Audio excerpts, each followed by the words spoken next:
In this video, I'm going to share with you how tracking and monitoring your cervical mucus can help you understand when in your cycle you might be ovulating and ultimately help you get pregnant.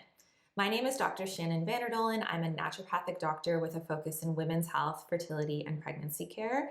And I'm really excited to talk with you about this topic today. Some people think it's a bit of a gross topic. I will say to you that I have conversations with women in my practice literally every day about their vaginal discharge, cervical mucus, and it's something that doesn't give me an ick factor at all. But certainly, if you're listening to this video and you don't want the person beside you to know what you're listening to, you might want to throw on some headphones because we're definitely going to be talking about things like vaginal discharge, seminal fluid, and the whole nine yards. So gross words, gross topics, but something really important to understand about your health. Cervical fluid essentially is something that is secreted. It's a normal part of our physiology, and it's secreted from a part of our reproductive tract called our cervix. You can kind of think of the cervix as like the end of the hallway of the vaginal canal and the entrance into our uterus. So cervical fluid can be an important part of your health with respect to getting pregnant, and we can monitor the changes in cervical fluid over the course of our menstrual cycle that will help give us signs or clues that we're ovulating soon, allow us to time intercourse, and ultimately help us get pregnant. Cervical mucus is going to change throughout our menstrual cycle in response to varying hormones.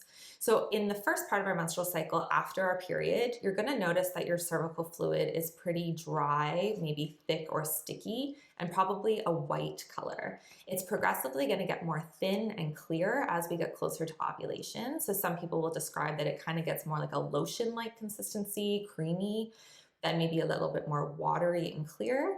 And right around the time of ovulation, you're going to notice the consistency is kind of like an egg white. So if you can visualize cracking an egg, that clear, slippery consistency is what we're looking for in terms of thinking about our peak fertile or ovulatory cervical mucus.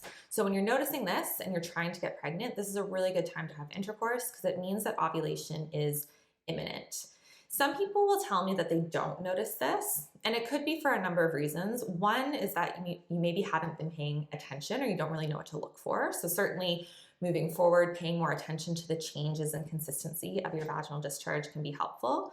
Often I recommend either just observing what you find on your underwear or what you're noticing when you wipe after urinating can be a good first step. Some people will suggest actually inserting a finger into the vaginal canal to feel for the cervical fluid, and that might be necessary if you're really finding you're not making much of it or it's not obvious. But I think most people get away with kind of just observing and feeling what they're noticing anyways when they just go to the bathroom.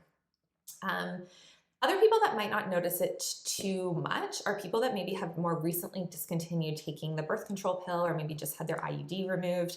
Birth control or contraceptive methods that definitely have hormones in them can actually influence ovulation. And for some reason, or in some cases, that's the reason why they work, right? Why they prevent pregnancies. They're actually inhibiting ovulation. So if you're not ovulating, you're not going to be noticing this change in your vaginal discharge.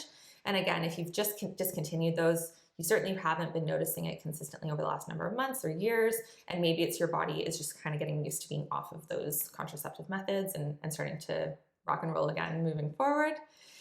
The other reason why you might not notice it is if you have a vaginal infection. So certainly, vaginal infection can be associated with changes in vaginal discharge. Any changes to your discharge where you notice like more yellow, green, or even gray colored discharge or discharge that has a foul odor or maybe has like a burning or itching consistency to it might be a sign of infection. So again, that's going to mask any fertile cervical fluid you might be seeing. And finally, if you have any hormone imbalances, and particularly if you have low estrogen levels, that might negatively influence cervical fluid. And then as a result might influence negatively your ability to get pregnant. Cervical fluid in essence really helps sperm to swim and survive inside the reproductive tract. So it is important to be making healthy, fertile cervical mucus around ovulation to help you conceive. So if you're noticing that your discharge is kind of off, it's not, or you're having trouble noticing it, again, I would say step one is just to pay a little bit more attention, kind of know what you're looking for, track what you're seeing. And then if it's still something that you're not noticing or are having any concerns with, definitely feel free to bring that up with your naturopathic doctor, your medical doctor, to do a swab, test for infection, and maybe some blood work or testing to look at your hormones. If you have any questions, you want to chat through this further, I'm more than happy to consult with you. I am available to see patients virtually all throughout Ontario in Canada. You can head to my website and click the Get Started button in the top right-hand corner and book yourself in for a complimentary 15-minute meet and greet call. We can chat through what your cervical mucus is looking like. Don't worry, I won't find it gross, and take the next step from there. Thanks so much for watching. Have a great day.